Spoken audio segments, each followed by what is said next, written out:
Welcome everybody, as well as people who are in the Zoom meeting. We've got people watching on Facebook live stream as well. Obviously, if you're in the Zoom meeting, you'll be able to participate when we get to the Q&A part of the meeting. So if I can introduce myself, my name's Ian Allinson. I'm the President of Manchester Trades Council. I'm here in a personal capacity today because it's a new campaign, and the Trades Council hasn't yet had an opportunity to discuss whether it's supporting it or not. And I'll be chairing today's session. When you are called to speak, one of my co-chairs, and a big thanks to them because they're doing all the hard work behind the scenes. So we've got John Morgan, Pete Cannell and Chris Neville trying to make me look competent, which is a big job for anybody on a day like today. So we've got a number of speakers, fantastic lineup of speakers. They're generally all here in a personal capacity for the same reason I've said. They can explain if they're not. And then we'll open up for some questions and discussion before the end of the meeting. It's obviously a really disastrous situation we're facing with the COVID pandemic. Disastrous in terms of health, people dying on a truly appalling scale, but also people suffering long-term health consequences. We've got the economic effects, which are devastating, and of course rebound back onto the health and social consequences in terms of people's mental health and well-being. And we're seeing a government that seems to be plagued by corruption in terms of the handling of contracts to deal with the pandemic, and putting that above an effective response, which we so badly need. There is hope, however. We've seen a number of countries that have pursued something like a zero COVID strategy, and they show that it is possible to contain the virus and to be able to live without the kind of restrictions that we're currently having to endure. Around the world, we can see that the countries that have contained the pandemic most effectively are also the ones that have suffered the least economic and social consequences as a result. Another source of hope is the fact that we've seen the government perform a number of U-turns already during the pandemic, everything from free school meals to having the latest lockdown, and that gives us hope that we can force change in their policy in future. The policy of zero COVID is widely supported. It's been really well explained and promoted by Independent Sage, but also the Hazards Campaign, the People's Assembly, the campaign group of MPs, a number of other organisations promoting the zero COVID policy. And the zero COVID campaign that we're launching today, because we need a mass movement, not just to try to get change from the UK government in its approach, but also we've got devolved governments that have got some say over the response, and we want to try and win things, on the way to getting a zero COVID strategy as well. We can win things at workplace level from employers and win partial successes that help contain the virus and improve the kind of financial and social support people need in order to be able to live safely. We're after protecting people's lives and people's livelihoods. So there's been details posted in the chat box of how you can sign up to the campaign and get involved. We'd welcome organisations affiliating to the campaign, and there's a model motion on the website to enable you to do that. There's window posters, and obviously social media you can promote, and we'd love to see more action and more workplace action to safely oppose the current situation and fight for a zero COVID strategy.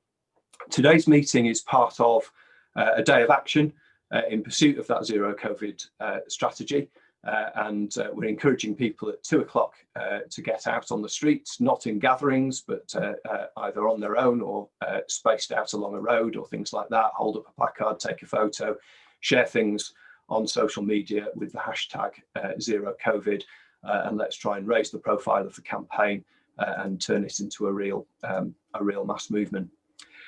So our first speaker today, we're delighted to welcome Dr. Gabriel Scally, who's from Independent Sage. and played a key role in producing their paper promoting the zero COVID strategy. He's also president of the Epidemiology and Public Health section of the Royal Society of Medicine, and like most of our other speakers, speaking in a personal capacity. Dr. Scally and Independent Age have been arguing for a zero COVID strategy for months, and it's really great to have him here as we launch a mass campaign to make it happen. Thank you very much, Ian. It's good to be with you. We started this pandemic with serious problems, serious health problems that haven't really been explored, and which lay some of the background to how badly we have handled this and how badly it has affected people. Our state of health was in crisis. We were in the midst of a really serious public health crisis arising from a whole myriad of factors, but which had really come to the fore since 2012. And we've seen a stalling in the historic improvement of life expectancy in the UK. Life expectancy, when you look at the graph for the last 100 years, it has consistently risen. And from 2012 onwards, that rise, that more or less steady rise all the way through that century-long period has stalled. And for some people, those living in the most deprived parts of England in particular, and particularly for women living in those most deprived parts, life expectancy has actually fallen. Now that's a terrible thing for me as a public health doctor. It really is a public health crisis, but has been unacknowledged that the health of the population wasn't doing well when we were coming into this whole crisis. And similarly, we had really serious problems with things like immunization rates, with screening rates, with very large increases in sexually transmitted diseases, serious increases in drug-related deaths at an all-time high. A whole series of public health measures were going wrong, and very closely connected, of course, with the political changes that took place and really influenced things from, particularly from 2012 onwards, and the introduction of the Landsea Act. It also, that period also resulted in the dismantling of lots of the structures and lots of the functions that should have snapped into action and provided us with effective protection against this avoidable disease. For example, I was a regional director of public health, and I worked in the government office for the Southwest and in the Regional Health Authority, later Strategic Health Authority for the Southwest. And since 2010, we've seen the abolition of government offices for the region, the abolition of regional development agencies in England, the abolition of the regional assemblies of local government in the regions, and the abolition of regional health authorities, strategic health authorities, and also the disappearance of local NHS bodies with local representation. So that has been a tremendous destruction of the infrastructure across civil society in England, and I think goes a long way to explain why our response, particularly in England, has been so poor. It also saw the dismantling on a really practical level of the resilience arrangements, of the arrangements that there were in place across the country for handling major societal problems across the whole country, whether it be the fuel crisis or the foot and mouth disease. Those resilience measures operated at a regional and at a local level very efficiently. So we came into this pandemic in a bad state of preparedness, and some of the information that has emerged from the 1916 preparatory exercise shows just how bad it was, and it is shameful that things were not done following that exercise when it showed the deficiencies, that those were not corrected and the price is being paid for this. So there was a hollowing out of the state. When the government did actually move, and it took some time, it moved almost everything that it did was too little and too late. I remember very well my horror at the lack of movement when it was becoming perfectly clear that this virus was going to spread across the world, that it was a dangerous virus, and it was going to cause us serious problems. And the delay in putting in place social restriction, the delay in putting in place controls about entry into the country of potential people carrying the virus to these shores, everything was delayed, and not only delayed, but some things completely neglected. For example, you will remember that the government on the 12th of March decided to stop testing and tracing in the community and, as they say, pivot that testing resource towards hospitals. One of the things we know very well is that if you don't get ahead of this virus, it will be ahead of you and you will never catch up again. And we have repeatedly failed to take opportunities to get ahead of the virus. So too little, too late was done. It was left to organisations like Premier Football or the Welsh Rugby Union to make decisions about whether major events should go ahead. Major events did go ahead, like the Anfield football match, a team from Spain coming, who couldn't play in Madrid, where they were from because of social restriction, but were allowed to come with 3,000 supporters to Liverpool to play a match at Anfield. The Cheltenham race meeting, another good example. And then when the first lockdown took place in the midst of that first wave, it was relaxed too late, too early. Those restrictions were lifted too early, and we left those restrictions in an extremely poor place. And leaked information from Public Health England has shown that across a number of local authorities, particularly in the Greater Manchester area, at the end of the first lockdown, the virus was still spreading freely within those communities. It was still endemic in those communities, yet the restrictions were lifted. And those communities had three common characteristics. One, a high level of deprivation. Two, a high level of overcrowded housing. And three, a high proportion of population from Black and minority ethnic communities. And that left them absolutely vulnerable. And so it played out, as you know, with the development of the serious outbreaks, which coalesced into this second wave. One of the key elements, I think, is this issue of borders and what we've done about port health. Port health has a hugely long tradition. That's where quarantine came from the Venetian state, putting a period of 40 days on ships waiting to get into their ports.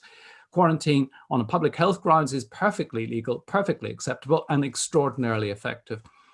At the height of the first wave, the UK and Ireland were two of the few countries in the world that didn't have public health restrictions on their borders. 93% of the world's population was lived in countries where there were public health restrictions in place about entry into the country. Those have never been put in place in these islands. What we have had instead is a very limp self-isolation requirement. Absolutely wrong. We know that has not been enforced, and it absolutely has not worked.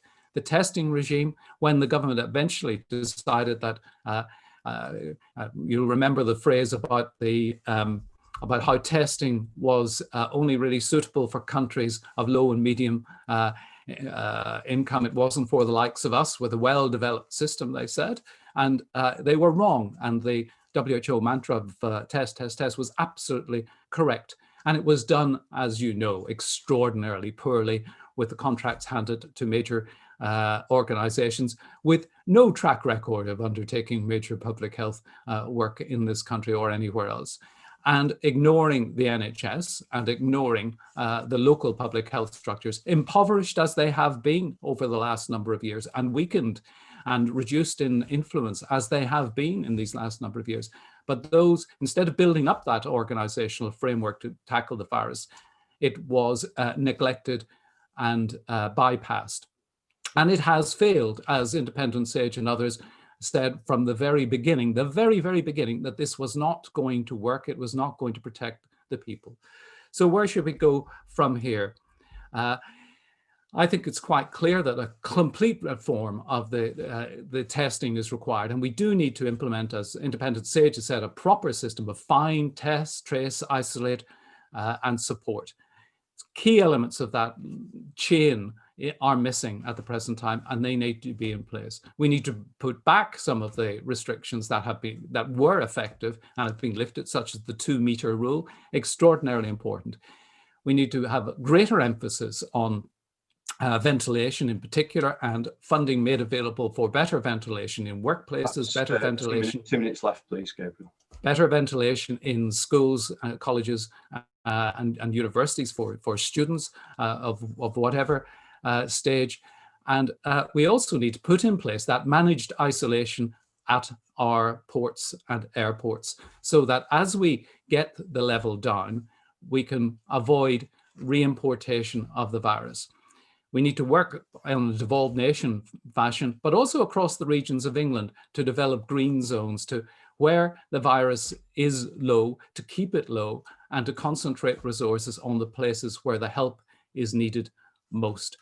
I think it is still possible for us to do this. Vaccination will be a help, but it will not be a help over the next number of months to any great extent. And we need to keep this virus under control. And I absolutely support the zero COVID principle.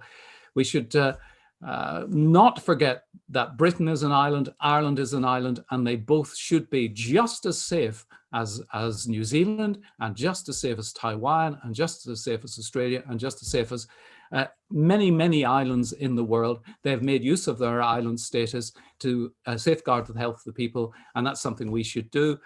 We should remember the words of Shakespeare from The Tempest: "Be not afraid, the isle is full of noises, sounds and sweet airs that give delight and hurt not." And that's the hurt not. We need to get COVID-19 off this isle. Thank you very much. Thank you very much, Gabriel, getting us off to a really fascinating start there for today's meeting. Our next speaker is Janet Newsham, who's from the Hazards campaign, and she's also treasurer of Zero COVID. Hazards is a vital campaign for workplace safety and has really shone during this crisis, providing invaluable guidance and support to workers and trade unionists trying to protect both their own health, the family's health, and public health. Thank you very much, and a real pleasure to be here speaking this morning. So 2020 has highlighted the precariousness that face many in our society and many in work in our society. We should remember that the pandemic was foreseeable, and it wasn't if this was going to happen, but when it was going to happen. And this is why the international committees met. This is why the experts came up with emergency plans and supposedly put resources in place. But our government chose not to follow the advice of the experts. They didn't prepare for the disaster that was inevitable. They didn't put in place the resources that were needed. And even when those countries ahead of us in the pandemic timeline shouted warnings and turned on the pandemic sirens, our government ignored the reality. They ignored the advice, they ignored the experts, and had their eyes staring firmly on Brexit and the money. Their negligence has shown no bounds, and nothing has changed throughout the last few months. They've exposed their citizens to a deadly virus, leaving many at risk, infected, diseased and dead, and it's unforgivable. The government were forced into the first half-hearted lockdown, with many non-essential workplaces still open, many workers still working, still exposed to the deadly virus, and spreading the virus from work to community to public transport, to shops, to schools, to manufacturing, to food production. Workers' health is public health, and that's why it spreads. Hundreds of workers have been killed because known, tried and tested precautions weren't taken. In fact, worse than that, the government downgraded the existing precautions and deliberately put people at risk. Who can forget the images of health workers making protective clothing out of plastic bin bags? Who can forgive the pleas from care workers for PPE, the pleas for testing to take place? And the current lockdown is no different. In fact, more people working, more people travelling and more people at risk. And the pretense of normal education continuing amidst isolating children and school staff and exhausted healthcare workers. The impact of all our experiences this year will scar and leave deep trauma amongst us all and our families and friends. And when the whole truth comes out, the hurt and harm deliberately caused to our loved ones will be unbearable, as will the deaths and disabilities caused because of the lack of health and safety management and safety enforcement. For many, the fate of long COVID will leave them with chronic ill health and life-shortening disabilities. Throughout the pandemic, the Hazards campaign has been fighting hard to challenge the inadequate measures put in place by this government, the inaccurate advice, the slow reaction to spiralling transmission rates, and the mixed messaging and lack of workplace enforcement. What a nonsense this week that workers on a picket line were told they couldn't hold a socially distanced picket on one side of the factory gate, when the employer could continue to pack them into inadequately ventilated rooms when they were in grave danger of infection on the other side. And we congratulate Unite the Union for the challenging and overturning that ludicrous decision. But we desperately need a zero COVID strategy to get us out of this chaos and to stop our people dying and being left with permanent disabilities. Along with this, we need bad employers who are skating around the edges of health and safety scrutiny and putting workers' lives at risk to be held to account. Our workplaces need to be COVID safe. They need to use a precautionary approach to controlling the transmission risks in them. And that means all workplaces. That means the workplaces that are offices, that are warehouses, that are building sites, that are buses, that are schools, that are universities, that are shops, that are hospitals and care homes. All these workplaces that need to control the risks or be forced to or close down. If they don't, we can't afford to enable the virus to spread at the rate it is and disrupt the lives and livelihoods of us all, especially in the risky winter months ahead, especially when there is a different approach that has been proven to work. The Hazards campaign is proud to support this drive for a zero COVID strategy alongside certified and enforced COVID safe workplaces. Thank you. Thanks very much, Janet. Great as always. So our next speaker is Larissa Kennedy, who is the president of the National Union of Students. Students have been treated appallingly through this pandemic, exploited, often abandoned and scapegoated. And it's been great to see resistance to that, including rent strikes and an occupation here in Manchester at the moment. So over to you, Larissa. Thank you so much, Ian. And at the beginning, you said, you know, we need a zero COVID strategy that protects people's lives and livelihoods. And at NUS, we really do believe this. We need a strategy that's recognizant of all of the other things that are impacting the ways that we're able to respond to this virus. And so, you know, just telling a bit of that story of what students have actually experienced and why we've got to where we are. Millions of students were lied to about what was safely possible and lured back to campuses in the middle of a global pandemic so that government and universities could collect fees and rent. Only then, as you say, for students to be scapegoated, for campuses to see, you know, masses of student lockdowns across the country, often in shoebox rooms, some with little access to food, to basic amenities, to wellbeing resources, and often with zero human contact whatsoever. And I mentioned this as well, because I think it's important that we recognise how mass isolation for students is compounding the existing mental health crisis that we have and a risk to students' health beyond the virus itself. Because, you know, I heard from a student last month who moved to university in September, hadn't met a single person since they arrived. When they emailed at the end of October, the email explained that this student was spending over 20 hours a day in their shoebox room, leaving their room once a day to go for a walk and to get a takeaway coffee, but they were too scared to even sit in because students were told that if they mixed between households, they could be suspended. So, you know, there's just been such lack of clarity that this is not only impacting, you know, physical health, it's also impacting mental health. And this is the result of complete abandonment by government and universities, because we warned them. We warned alongside and in solidarity with UCU and other staff and campus unions, we warned government that 25% of students are commuters moving between campus and home every single week. We warned them that staff are coming on and off campus, often moving between low risk and high risk areas. We warned them that there was a risk to the health of not only students and staff, but also the surrounding communities. And we wanted to keep everyone safe. We wanted to be actively working to a point, you know, where we invest in the digital infrastructure we need to make online teaching accessible. We wanted to be looking at our options here. And yet we've got to a point where, you know, all of this has been ignored, all of this has been deprioritized so that universities and government could collect fees and rent. And the most marginalized students have routinely been ignored and invisibilized. Black and brown students who themselves and whose families and communities face disproportionate risk have been ignored. Immunocompromised and disabled students whose rights to access to assistive technology so they can choose to learn at home have not seen sufficient investment. Working class students who have to work alongside study to make ends meet, but, you know, as we enter this recession, have not seen those part-time jobs, be it in retail, leisure, hospitality, that kind of thing. They just don't exist, they're just not there. So we're seeing students have to access food banks, we're seeing students really at the brink financially and literally no support from government. So of course, this means that this has a direct impact on students' ability to stay safe. Of course, this has a direct impact on the ways that we need to resist. And as you mentioned, we're seeing in Manchester now, the resistance of students, we're seeing the rent strikes, we're seeing the occupation, and all power to the strikers and the occupiers, because this is about staying safe.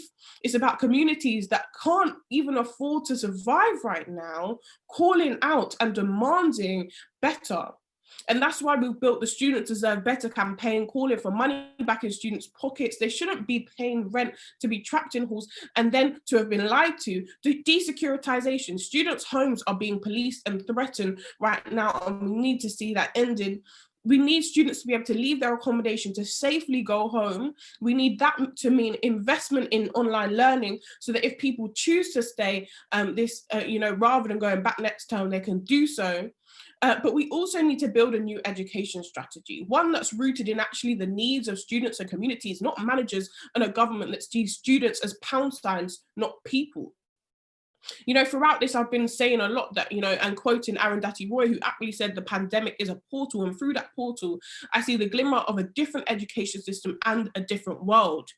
Because we might return to campus, we might return to face-to-face teaching, but let me tell you this, students are refusing to return to the status quo. And so I hope that we can achieve zero COVID. I know that we can achieve zero COVID, but I also know that we can achieve so much more. And I'm really, really excited to see how we can work together to do that. So thank you for the time to speak, and thank you for listening. Thanks, Larissa. And I'm sure seeing some of the comments in the chat speak for everybody. Solidarity with all the students around the country on rent strike, and also the occupation as well. So our next speaker is Clare Rayner from Long COVID, who've been highlighting the health impact that goes beyond the deaths. Clare has to leave before the end of the meeting, so if you've got any specific questions for Clare, please type them in the chat box and she'll do her best to answer. So go ahead, Clare. Thank you very much. I'm a person who has what's called long COVID, but I also happen to be an occupational physician, so I understand workplaces, and I've always been passionate about the safety of workers, really going back to being a medical student. I'm also sitting on as a sort of patient rep on the NHS England task force to try and look after patients with long COVID and provide services. So really, and I've been involved with a lot of groups with a lot of patients with long COVID. What is long COVID? There is as yet not a good definition, but I think the safest definition is to say that it is anyone who's had symptoms which have gone on after longer than 4 weeks, 3 or 4 weeks after the initial infection. One of the issues is that a large proportion of the people who have long COVID were not able to access healthcare. This is another one of the shocking things that's happened. So people were very ill, but were denied access to care. And so amongst this very large group of people, there are lots of different health problems. And I don't think it's one thing. So in terms of workplaces, there are a lot of people who are off sick for long periods of time. So it's not just like having 1 or 2 employees who've been off for 6 months. There's whole cohorts of people in most workplaces who are going to be off from the first wave now 6 or 7 months. So we're dealing with a huge problem. So the main issue is they've not been able to access healthcare. And amongst these people, there are significant, there's damage to the body organs. This is not post-viral fatigue.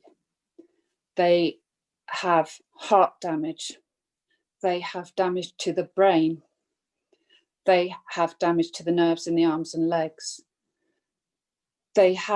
Some people have lung damage. They have low oxygen levels. I'm telling you these things so that you know what types of problems workers may be having when they try to come back to work. It is a multi-system disease, which means that the virus goes everywhere in the body. It's delivered by the blood vessels. So if you can imagine, you're going to have organ damage wherever the blood goes. So heart, lung, brain and nerve are the commonest problems. But people with this condition are also extremely distressed. many because they were not able to access healthcare. So they're fragile, they're distressed, they do not trust the health system now. Blood clots develop, damage and inflammation throughout the gut, let alone fatigue. Now, what you'll notice is these symptoms are quite different from what people get when they're initially unwell. So your workers may be complaining of chest pain and breathlessness on exertion. This is really common and it lasts months in many people.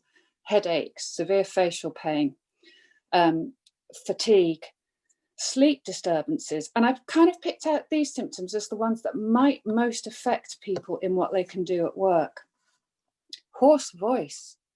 Once I've spoken on this for a while, I will have pain in my throat for hours or a day after. This is very typical.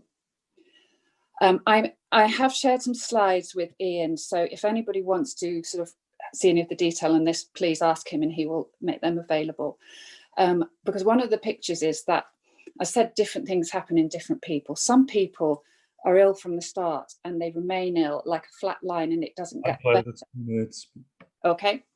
Other people find that there's a very typical what we call relapsing course. So if you've got a line, they get worse, then they get a bit better, then they get worse again, and it goes up and down and up and down, a bit like malaria.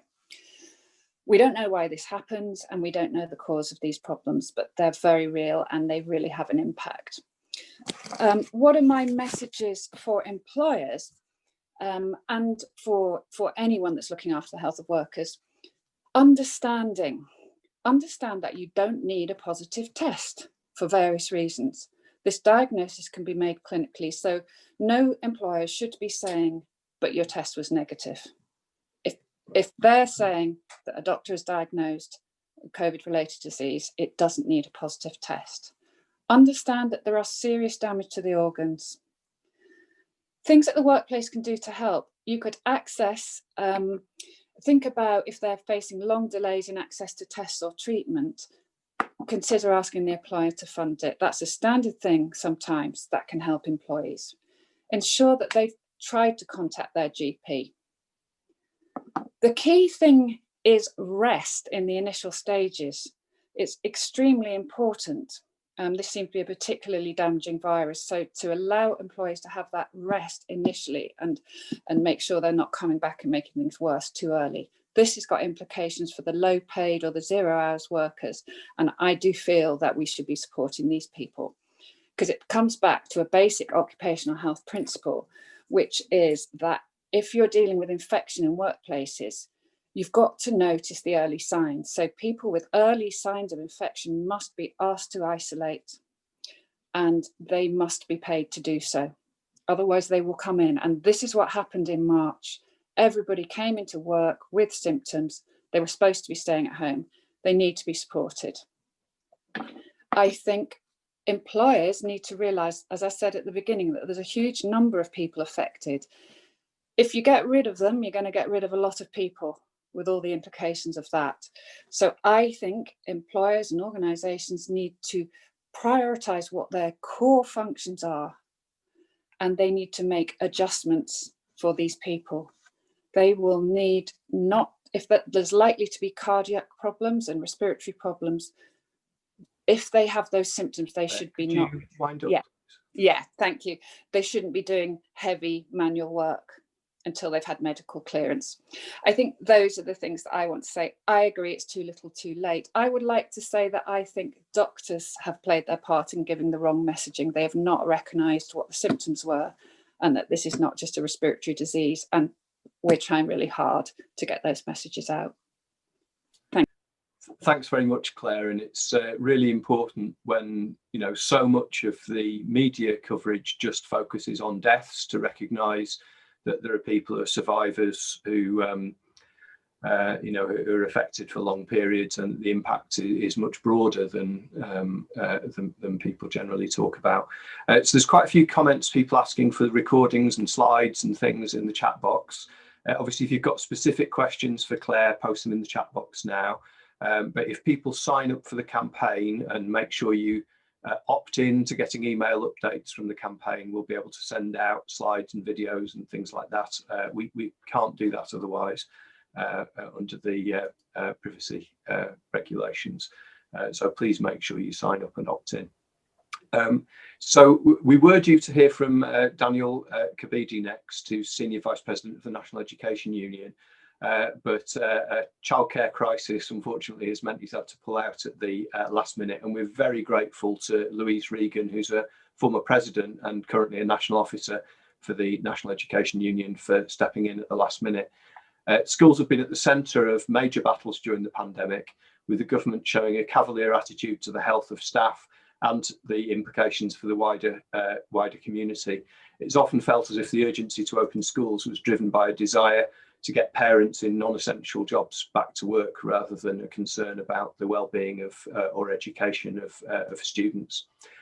So I'll hand over to Louise now. Thanks, Ian, and I'm very pleased to be here, and it's been very good to hear other people's contributions, so thanks for inviting us. I think you've sort of explained the situation with schools briefly, but I'm very proud of the work that our union has done right from the start of this pandemic, really, in challenging the government. We raised the need very early on for schools and colleges to be closed during the first lockdown. I would point out, I say this quite a lot, but I do like to reiterate this: schools and colleges have never been fully closed. Schools have been open throughout the whole of this crisis for key worker and vulnerable students, and we think that that was really important. As a union, we think children and young people are best placed to be in school, but only when those schools and settings are safe. And that's why we have done what we've done in terms of calling for school closures. We've produced a myriad of detailed advice for our members, and we've challenged this government at every turn. And I think Gabriel said at the start about the incompetence of the government. For sure, this crisis has become what it is because we have such an incompetent government that is not listening to people, nor is it doing what it needs to do in terms of managing the crisis, as we've already heard from several people. We have seen a massive impact on specific groups in our communities, and we've called for those at higher risk to be protected. We've put huge pressure on the government to not have workers in schools that are at higher risk, what the government called CEV or CV members, but we've also talked about the need to protect their families as well. There might be education workers who have somebody in their family who's at higher risk. We should be protecting all of our community and not pushing to open schools as a race, really, as you say, to get workers back into the workplace. The disproportionate impact on this virus on Black people and disabled people has been completely disregarded by this government. It's quite shameful when you look at the statistics, and this government has completely ignored that and done nothing to protect those communities. And I think we should also recognise that there's a massive issue around poverty, and this is a class issue, actually. This is what we're in, a class fight, really. When schools reopened more widely before December, we pushed really hard that didn't happen as quickly, but also there were really good systems in place at that point, much smaller group sizes and much easier ability to implement some of the things to keep our children and young people safe. The government should have invested for the wider reopening in September, should have dealt with issues around class size, ventilation, which has been raised, which is going to become a really significant issue in our education settings over the winter period. Our buildings are not in a good state, it's fair to say. Lack of space, lack of hand washing facilities, and constant changes of advice, which made it very difficult for schools and colleges to implement it effectively. Since wider opening, there's been a significant increase in school cases. Gove said on a video recently that there's no evidence that schools are a breeding ground. Well, I can tell you that in secondary schools, cases have gone up more than 50 times since September, and currently doubling on a fortnightly basis. If that isn't a breeding ground, I don't know what is. That's why we called recently for a further lockdown of schools and colleges with a clear plan B for any reopening. We think this government should be listening to education unions and workers about what is needed: smaller class sizes, Nightingale schools, employ supply staff and get them in to support those smaller groups, blended learning, with rotas for secondary school and colleges. Children could be at home some of the time in the setting other times, but that can only happen if they provide IT equipment and internet access. I just want to finish really with the zero COVID calls, because I think they're quite, I think they're really important. I think the issue of lockdown and managing this virus is absolutely critical now. The spiralling case rates is something which we should all be shocked by. The fact that we don't have a test, track and trace system is an absolute disgrace. It's a complete lack of investment, a waste of investment, should I say, by this government, because they put money into it, but they put money in to systems that have not been effective. COVID screening, I think, is really important. I think the issue around testing as well needs to be central to schools and colleges, and I think we need to look at that, because there's often a case of them being left out of being essential workers. And guaranteed livelihood, which has just been mentioned. We know that 4.2 million children currently live in poverty. That number is going to increase significantly if this pandemic and the attacks on workers continues. There are too many people who are already struggling, who are on 0-hour contracts, are being forced to work or are losing their jobs and will end up in that poverty criteria. We know that many children living in poverty live in working households, and our union has launched a campaign around child poverty, and we would like people to join in with that campaign, because we think it's an absolute disgrace in a country as rich as ours that we have so many young children living in poverty. And I will end with this. I say this quite a lot. There is nobody but the government to blame for the situation that we are in. The government have mishandled this crisis at every turn, and we have to stand together. We have to stand with workers. We have to stand with communities. We have to fight against what they are doing and keep exposing their incompetence, and say that, we could be in a much different situation if it had been handled differently. And the final point I will make is this. People talk about schools not being closed. I was in a meeting last week, and somebody had been listening to a radio phone in, I think. A young person came onto that phone in and said, I'd rather miss 2 weeks at school than lose my nan. And I think we have to remember our children and young people may not be badly affected by this virus, but their families, their grandparents, their communities will be, and we have to stand in solidarity with them. Thank you. Thanks very much, Louise, and particularly a huge thank you for making such a useful contribution at such short notice. I think one of the points Louise made there was about the importance of the having an effective find, test, track, trace, isolate support system. And Independent Sage have been very clear. We don't just need strong measures to suppress the virus, down to a more manageable level, but we need to replace that broken system, and that has to include all the elements, including the financial and social support, to enable people to choose to act safely and not being financially compelled to behave in dangerous ways. So our next speaker is Elaine Heffernan, who's chair of the Disabled Members Committee in the University and College Union, and also on its national executive. The impact of the pandemic has both reflected and reinforced existing inequalities. Disabled people are disproportionately likely to be affected in a variety of ways, and yet we're seeing widespread attitudes that people with existing conditions are somehow disposable. So it's great to hear from Elaine. Thanks. So a few things. I think I want to say really that zero COVID is the only viable alternative to the disgusting ableism of the current policies. They've created an excess of death amongst disabled people. They've attacked our human rights. They've increased our exclusion and our poverty, and that's just already. I want to say a few points about how it's impacted disabled people and how zero COVID can help, because I think firstly, we're facing quite a reactionary pushback to the pity and sort of medical model of disability that 25 years ago, mass protests by disabled people kind of overturned and got the first laws about our rights. That underlying health condition inevitability, the use of the term vulnerable actually to hide what are actually systemic societal processes, I think we need to unpick.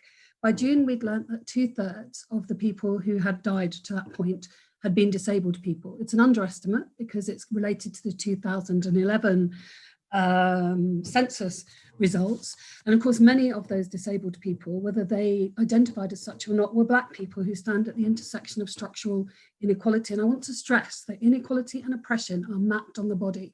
They are direct cause of ill health, both mental and physical, and that can be generational as well.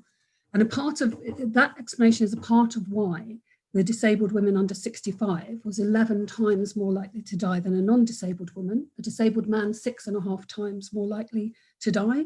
And the more oppressed and the more sidelined you are in society, the worse it gets. Sickeningly, we know from the news this week that a young learning disabled person is a staggering 30 times more likely to have died in the pandemic. And so much of that, of course, is related to the processes that were outlined in terms of the lack of preparedness, the austerity policies and so on.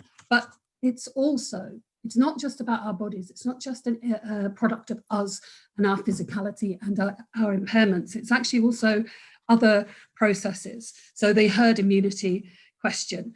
But it's not only those things. It's also a result of a real and growing ableism, I think. The DNAR, do not resuscitate notices that were just given point blank to entire groups of disabled people, people with Down syndrome, people with even autism, people with cancer in some instances and so on. That ableism also really, I'm sorry to have to say it, led to the BMA ethical guidelines that said that essentially a ventilator could be taken from me and could be given to somebody else who on paper is more likely to survive, even if the ventilator was helping me, even if I was showing signs of improvement.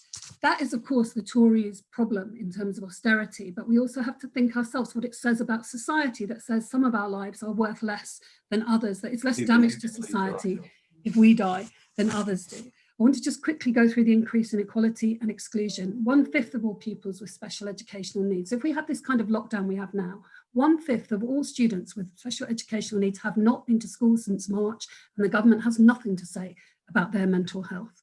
The hypocrisy of that is incredible. Double the percentage of disabled people, 40%, reported in September that their mental health is impacted, that they're feeling lonely. 50% of people reported they were losing medical treatment, and the fears of disabled people for the future are greater.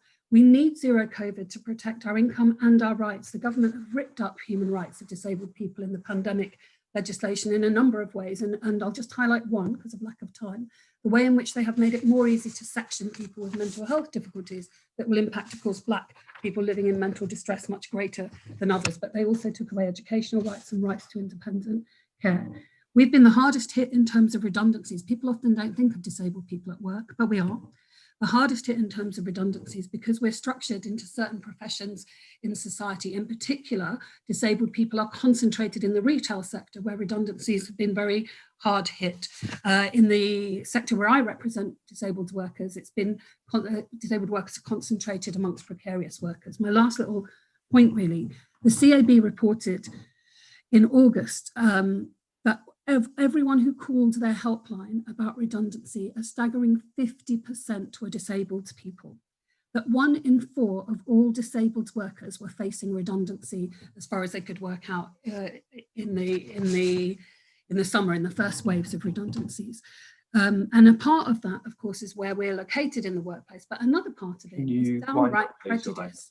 Yeah, so I'll just finish with this, that people who needed to shield have been targeted for redundancies. The industrial injury of long COVID will see a new generation of workers who are not given reasonable adjustments at work and given the tap on the shoulder to be made redundant. So my last little thing, that I think that this campaign is about organising to save lives, but organising to make sure people are not destroyed by poverty and so on in that process. But it's also about coming together to organise to change what has happened, for the future, to have a different future where our lives are valued. Thanks. Thanks very much, Elaine. That's some really important points there. So our next speaker and next to last speaker before we open it up to discussion is Dalbir Dhillon, who's the Vice Chair of the Rail, Maritime and Transport Union's Manchester Victoria branch. Off you go. Hi, thank you for having me first and foremost. I'm also a local rep at Manchester Victoria Station. I'm probably going to get in trouble from my employer, but so be it. The scale of this was foreseeable. It wasn't inevitable. I mean, you've seen with exercise Cygnus that was done in 2016 that turned around and showed that the NHS, due to cuts, thanks to the Lansley reforms, obviously the Health and Social Care Act of 2012, were what's called turning around and cutting the NHS to the bone, and therefore didn't have the NHS prepared for a pandemic. That is not the fault of the NHS, that is the fault of government, what's called performing cuts left, right and centre because of the Tories' dogma of what's called privatisation at all costs. Obviously, this has caused the impact on the lowest paid in society, especially those within the transport work, those for transport workers. Obviously, where I represent, what's called, you're seeing it with what's called bus workers, what's called the cases of 44 plus and rising, what's called with bus workers having only a plastic shield to protect them. What's called for a lot of key workers, what's called, or as I like to call it, sacrificial workers, have effectively what's called lockdowns been a myth. What's called we have turned around and been going into work throughout all this. What's called we have been subjected to some of the most willful ignorance on behalf of companies who do not understand COVID, do not wish to understand it, misuse of sickness procedures. Myself actually are facing a stage 2, what's called sickness meeting for having to legally isolate because my other half, my partner, caught COVID. So I legally had to isolate, and yet I'm still facing what's called stage 2 what's called sickness meeting. So what's called companies just not caring. They're resuming revenue duties, poor willful what's called incomplete COVID risk assessments, asking for proof of negative tests. Even if people are being accommodated, what's called return to work, what's called 8-hour shifts, what's called as a considered an accommodation. What's called we've got what's called disparities within the workplace where what's called driver grades are actually being tested, but what's called guards who actually deal with the public are not being tested within our workplaces. And what's called we are having workers suffer with long COVID. My partner herself was called suffering long COVID. She's been off work 2 months. Was called with what's called fatigue, bruising on the chest, symptoms effectively similar to pneumonia. And the support, especially for the mental health impacts, is minimal, both from employers and from what's called even the NHS. And that, again, I will not lay the blame at the door of the NHS. I laid the blame at the door of government. But a lot of this is also due to, it is failure of government. What's called, we need a sufficient track, trace and isolate system that actually allows people to isolate without fear of loss of income. A lot of workers, especially again in transport, are at the lowest end of the wages, barrier staff, cleaners. People, the problem is, look at transport and think, oh, look, a train driver being paid this much, but don't consider every other cog of that system and how they are impacted, especially a lot of those working for agencies who, quite frankly, treat their staff appallingly. The fact is, our track and trace system should have been bought in-house and for our testing system should have been bought in-house immediately. What's called the fact that we have wasted millions and billions, that's fine, being chucked at what's called private companies. And we've seen it, what's called with Tory favoritism to mates, what's called giving mates jobs, what's called like Dido Harding, where actually what's called the NHS could have performed these so much better. And then you're seeing this with deaths with what's called Sister Belly Majinga, who died down what's called in London from being spat at. Rest in power. The fact is, it's a disproportionate response, and it is affecting those of people who are black and ethnic minority disproportionately, what's called suffering the effects of this even more so. We need a zero COVID strategy because lockdown is a myth. It doesn't exist. It hasn't worked. It was called little bits to turn around and say, oh, but we need to keep these businesses open, but not. It is turned around and been a myth for key workers who have turned around and worked throughout this constantly, yet now are being told, by the way, you will have to pay more taxes. You will have to turn around and suffer for the ill judgment and ill-timed responses of this irresponsible, disgusting government.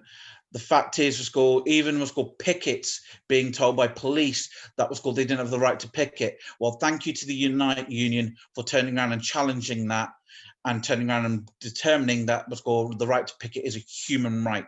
The fact is the trade union movement does need to do more. We will do more. Our branch as well is actually pushing forward motions for a zero COVID support. And I implore all other unions to do the same. The fact is, this does not have to be how it is. What's called the deaths were not inevitable. What's called the suffering is not inevitable. And what's called a zero COVID campaign will turn around and allow us to at least reach some sense of normality. Thank you.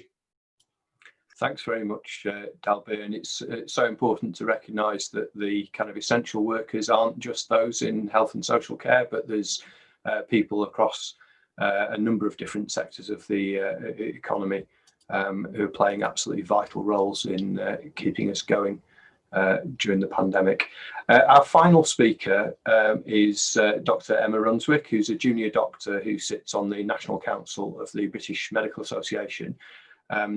She's played an important role in encouraging workers to push for public health measures from their own employers. Thank you for inviting me to speak. I think we all know that the virus is killing people. It's creating long-term ill health for some of those who survive it, and also that it's destroying healthcare capacity to manage many other conditions. Healthcare workers are exhausted. Many have been infected, including when PPE was inadequate. Some have long COVID, which you've heard about. Others of us have been covering the gaps left by sick or shielding colleagues. Junior doctors have had to stop training, the training that we need to be consultants, GPs and specialists to provide the acute medical services that are urgently needed at this time. I'm personally about to be redeployed into hospital from general practice, reducing the capacity for patients in the community. The response to the news about a vaccine was met with hope, but also with despair, as government demanded 12-hour days without break, including bank holidays over the Christmas period. Running healthcare workers into the ground, making them sick, sacrificing their training and development, closing their specialist services, even all of that will not make this virus go away. The good news about a vaccine will not make this virus go away, and certainly not immediately. We know that the primary measure against this virus is isolation. Either we all isolate at the same time, lockdown, or we isolate cases and potential cases. Our governments, particularly in Westminster, have failed to facilitate either. Isolation requires people to act as soon as they or a close contact develop symptoms before any test result. Okay, I'll say that again. Isolation requires people to act, to isolate as soon as they or a close contact develop symptoms before any test result. Our lack of financial and practical support for individuals makes this difficult for people to do. In general practice, for the last 4 months, I've been speaking to people who are seeking advice about symptoms, but most of them also have questions about the necessities of life. Things like, can my daughter just nip to the shops? She doesn't have any symptoms. They don't have anybody else to do that task for them, and they don't have any food. Somebody's going to need to go, but we don't have a system set up to support them to remain isolated. We also know that people are avoiding testing or admitting symptoms to avoid the problems that would come with isolation. I frequently have people say, oh, I've got a cough, but it's not COVID. They haven't had a test, but they don't want to deal with the possibility that it could be COVID. Many of these problems are being created by their employers, and we've heard from Hazard's campaign and other people about how that happens. It's not uncommon for me to speak to people like Dalbir about their workplace sick leave policy and how taking time off generates disciplinary measures. And these kinds of disincentives to isolate promote the spread of the virus and the death, ill health and economic disruption that accompanies this. And policies aren't the only employer problem. Even in lockdown, employers are allowed to designate themselves whether or not they are essential.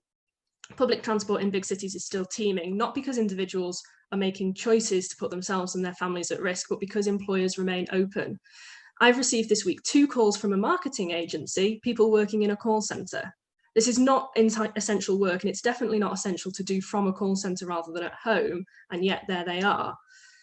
There is a lot of talk about compliance with lockdown, particularly in Greater Manchester, and we had quasi-police starting patrolling, but people are not prepared to sacrifice all of the things that enhance their physical, mental and social well-being, whilst workplaces and schools, the things that are required to maintain the profits for the ruling class, stay open. People see the absurdity of being bubbled with their factory line and their children's year groups while being unable to bubble with a single family member who lives in the house up the road. Especially the case when those rules don't apply to everybody equally. Dominic Cummings and MPs happily making journeys across the country whilst diagnosed. Even in essential workplaces like mine and Dalbir's and others have been unable to make themselves COVID secure to reduce spread. And in hospitals, we had small offices allocated to nurses and doctors, having chairs and computers removed for the CQC visit, without alternative workplaces being provided. In my hospital, we were told that the canteen closed, with no alternatives provided for somewhere to eat. And then when staff ate outside in the good weather, we were told that patients and family members had complained. This has obviously been allowed by the government, but it was possible because of the decline of workers' power in our workplaces. Many workplaces have no organised union presence, especially amongst young people. Union membership in this country has been reducing for decades, but is now about 23% of employees. Without working together, we don't have the power to force changes from our government or from our bosses. The BMA, my trade union, supports a near elimination strategy, which is another term for zero COVID. As a part of that, we've agreed to write to employers who have policies that put a risk at public health, to write to the local press if necessary, and to generally support disputes. We will help you if you're in that position, and I'll put my email address in the chat if you want to let me know about your dispute that requires some support from us. We will endeavour to help you win that. However, the crucial role for every person is to organise around the zero COVID demands with their workers, wherever you are, whether that's in your workplace, whether that's in a political party, in a community group. You need to explain to people who are tempted by the conspiracy theories that it's not COVID that is the scam, it's the Tories that are the scam. We need to develop the power together to prioritise our lives, Black lives, disabled lives, workers' lives, over the profits of government cronies. Thank you very much. Thanks, Emma, and what a positive note to end the speakers on. Yes, George Binghead. I live in Hackney. Now retired. I was Unison branch secretary in North London, Camden specifically, and I'm the trade union liaison officer for the Labour Party in Hackney North and Stoke Newington. Question really aimed at Elaine and Louise.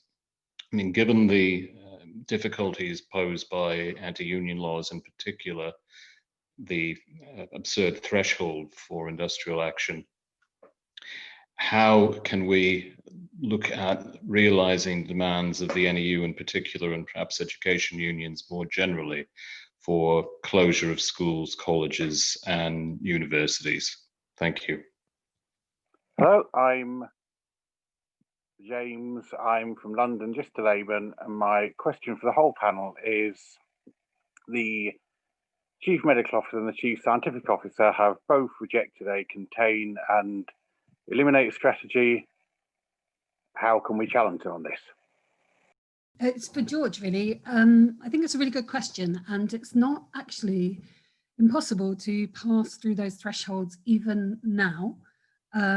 One of our university branches, UCU branches, Harriet Watt, we call them Voting McVote branch, have just managed to get a vote for industrial action past the thresholds. And really how they did it was by systematic organisation amongst their members, of breaking people down, of organising people to be local reps for a very small area, of making sure that everybody's concerns are addressed, that there's conversations with people. We can do it, but we have to start to drill down our organisation to win ballots, I think.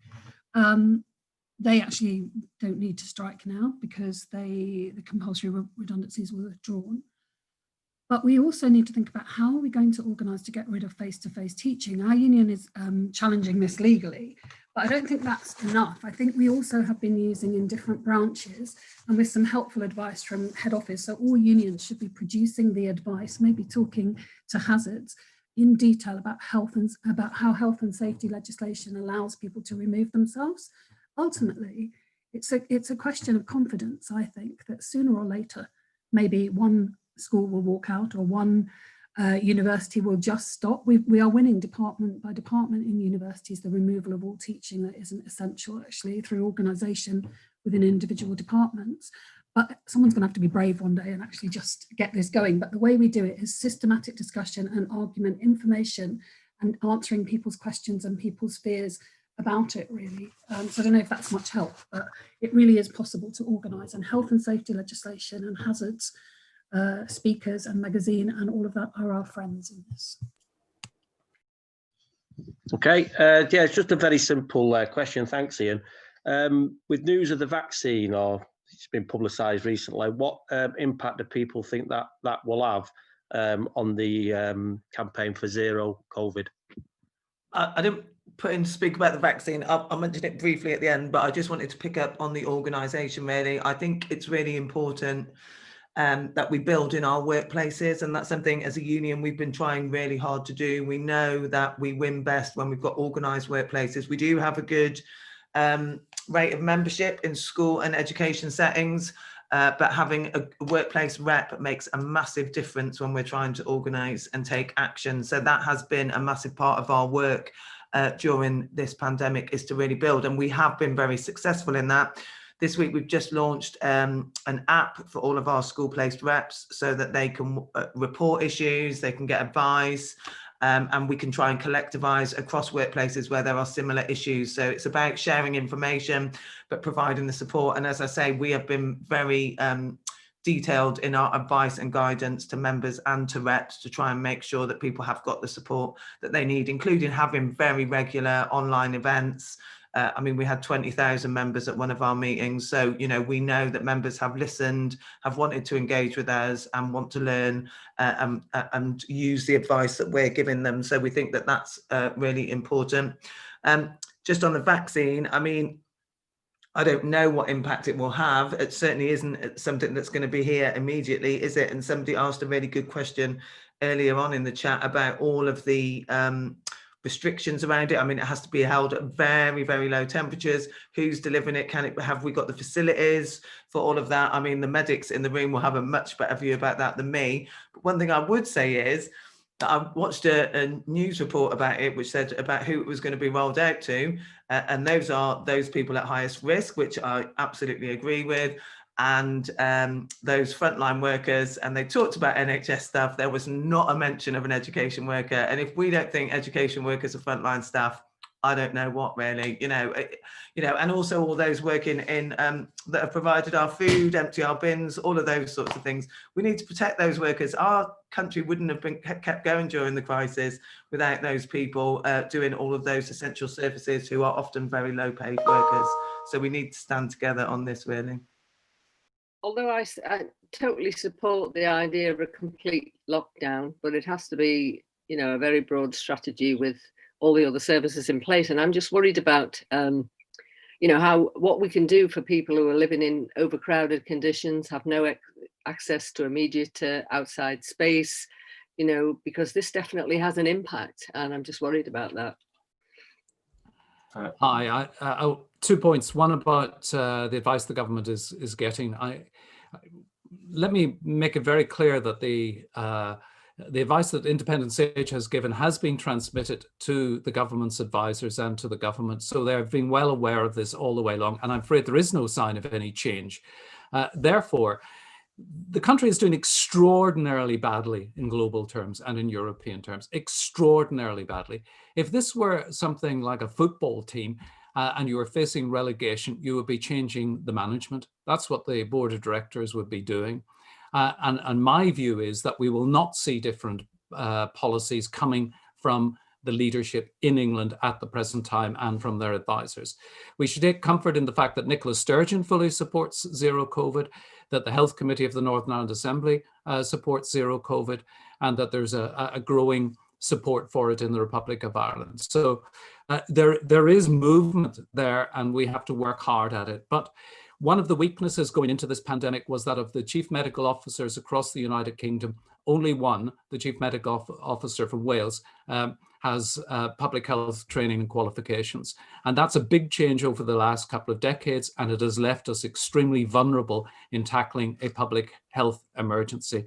On the vaccine, it's not the answer to everything. Remember that 9 out of 10 people may be protected by this, but we won't know who the 1 out of 10 who gets the vaccine and isn't protected is at the moment. So it isn't the be all and end all. In terms of its rollout, it's very interesting looking at the way the interim advice from the Joint Committee of Vaccination and Immunisation has been phrased. And it is interim advice, and there is an opportunity to influence it. I'm particularly concerned that in the early stages, there should be attention paid to the communities in which the level of affection is highest and people at higher risk, and that includes occupational risk, and those should be taken into account in determining those.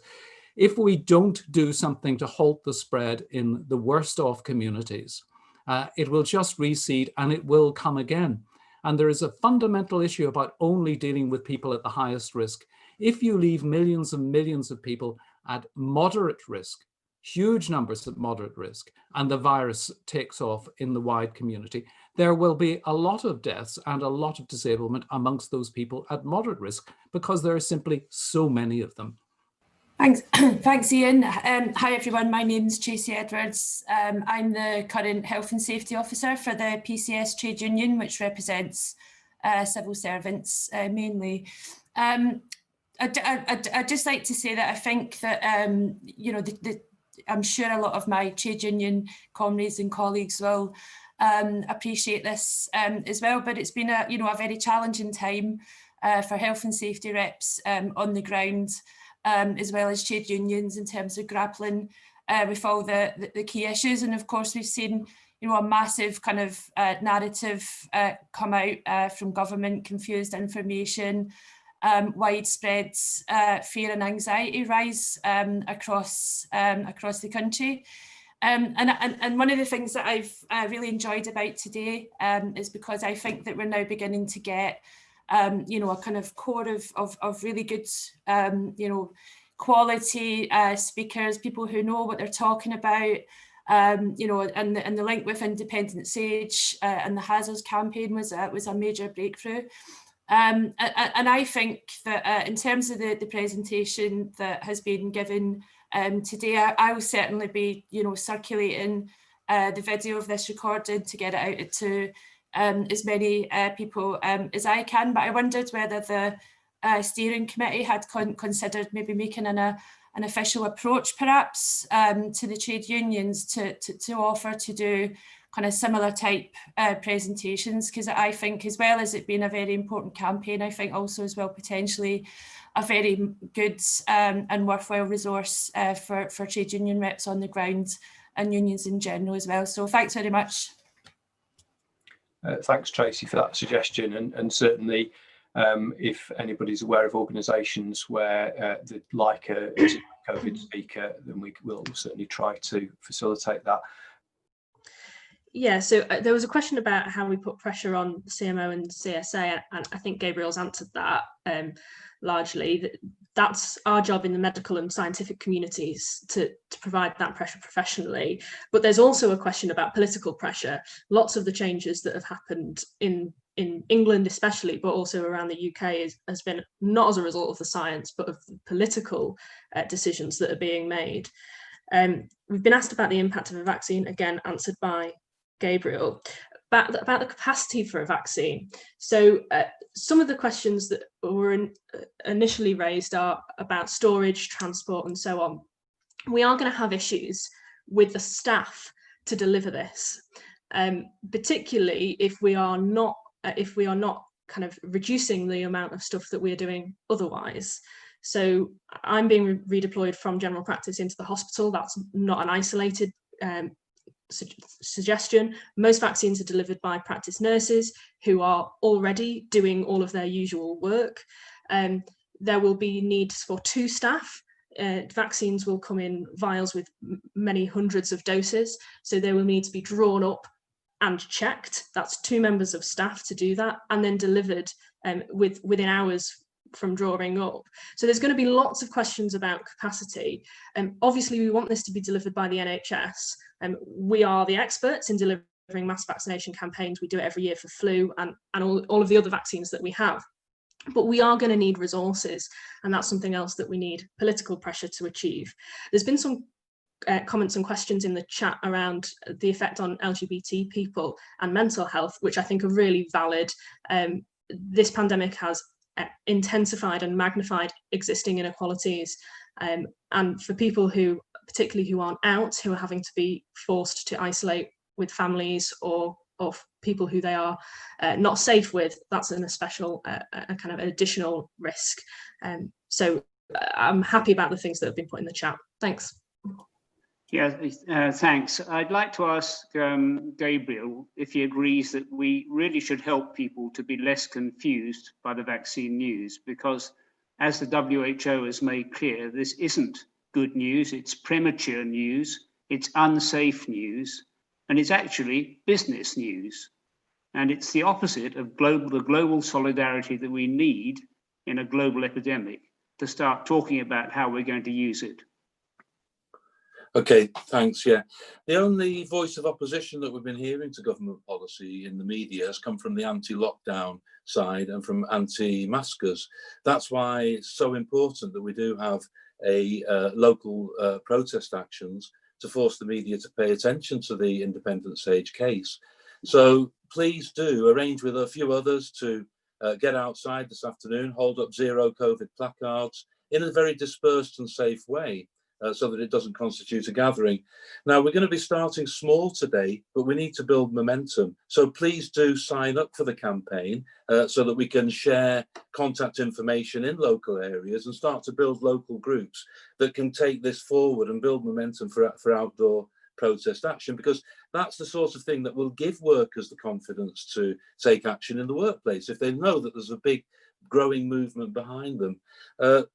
Very quickly on the devolved administrations issue, it's important to put pressure on the UK government to properly fund the capacity of the devolved governments to pay workers to isolate, because as Emma said in her contribution earlier, unless workers are actually paid to be able to isolate, then whether it's in a lockdown or as a result of a need to self-isolate because of COVID in the family, then they can't do it. So there is a need for pressure on the UK government from all of the countries within the UK. But yeah, within each particular country, there are separate issues. We acknowledge that. Right. I just wanted to say that, you know, COVID-19 centred in health and safety at work, and but our health and safety law hasn't changed throughout the pandemic, even though the government have produced guidance which is weak. It just looks like it's weakened the health and safety law, but it hasn't changed. So we need, I think we need to congratulate all those safety reps that have done a fantastic job in keeping people safe at work. But we need to hold our employers to account to the health and safety law that we have, you know, looking at the risk assessments, doing that groundwork and challenging anything that's making you unsafe in the workplace. There are lots of guidance on there about control hierarchy of controls, looking at getting people to work from home first, and all that way of looking at health and safety. So, you know, we will support you from the hazard movement, and you know there's lots of trade union health and safety reps that know the law on it, but we do need to challenge them, and we need to challenge the enforcers if they're not then keeping us safe in the workplace as well, and absolutely shouting out as much as you can that we need a zero COVID strategy, but we need a COVID safe workplace as well. Thanks very much, Janet, and what a positive note to end on. So just to wrap up, I want to remind everybody, we're asking everybody, even if you haven't got time to organise anything with anybody else, at least get a poster for Zero COVID. You can download them from the resources page of the zerocovid.uk website. Conveniently, the address is just behind me. And you know, take a selfie, post it with the hashtag #ZeroCovid if you can. Managed to do something more organised. I've seen that there's been links posted in the Zoom chat box to WhatsApp groups that have already sprung up around the country for people to coordinate stuff. We're not asking anybody to do anything that involves a gathering. Obviously, we don't want to add to the problem. We want to tackle it. The case has been made so powerfully today for why we need a zero COVID strategy and the kinds of measures, both in terms of the provision of public services, the workplace action, and the kind of social and financial support that's needed. The case has been made incredibly powerful, but we know that at the moment that's not the policy that the UK government is pursuing, and their actions are making it much more difficult. Even where devolved governments want to pursue better policies, it's incredibly much more difficult because of those unhelpful UK policies. So we need a mass campaign, and if you haven't already, I'd urge people to sign up to the Zero COVID campaign, and then we can email out to you all the materials and updates and information. And please, you know, get organised with people in your area, in your workplace, wherever you are. Get organised, and let's make this a mass movement that can force through a zero COVID strategy.